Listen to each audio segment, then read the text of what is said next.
More people than ever are recycling in the city of Orlando thanks to the Single Cart Recycling Program. Since its launch in November 2012, nearly 3,000 more homes have joined the program, and over 100 new carts are delivered every week. But what is single cart recycling? The Single Cart Program takes the complication out of recycling.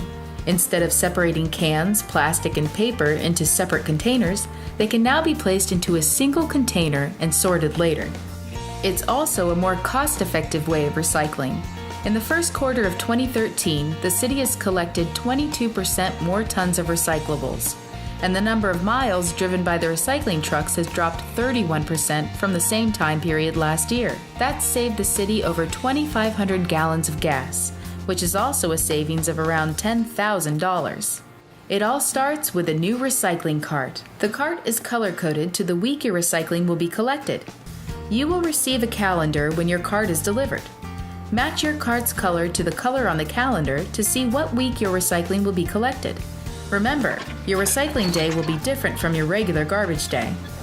What can be recycled in the new carts? Paper products, such as newspaper, cardboard, junk mail, magazines, and chipboard items like cereal boxes. And rigid containers, such as plastic, glass, aluminum, steel, and tin cans. There are two kinds of items that cannot be recycled. The first are items made out of styrofoam, such as egg cartons. The second are plastic film items, such as grocery bags. These items can get caught up during the recycling process and damage the machines. However, both items can be taken back to many grocery stores and be reused. Once your recycling is picked up, it's taken to the recycling center where it's weighed and recorded. Recyclables are then added to the tipping floor and ready to be processed in one of the facility's main sorting areas. The first sorting area is where large items and non-recyclable items are cleared from the conveyor. The recyclables are then run through a series of discs, which separates items like cardboard away from the rest of the recycling. The cardboard is now ready for baling, while the rest of the material will continue to be sorted. Workers then sort through the remaining items, removing any cardboard or non-recyclable materials that may have slipped through.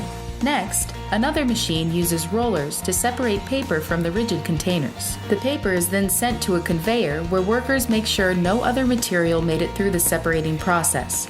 The paper is then ready to be baled. A machine then breaks the glass material and empties the pieces into an outside storage area. The remaining items are sent through another machine where magnets separate cans from the plastics. The plastic is then sorted by hand into separate storage areas depending on the plastic's type. The type is defined by the number printed on the bottom of the container. Once it's separated, the plastic is compressed, baled, and is ready for storage. Bales of all recycled material are eventually placed on trucks to be shipped to the buyer. For more information about our recycling program, you can call or email us.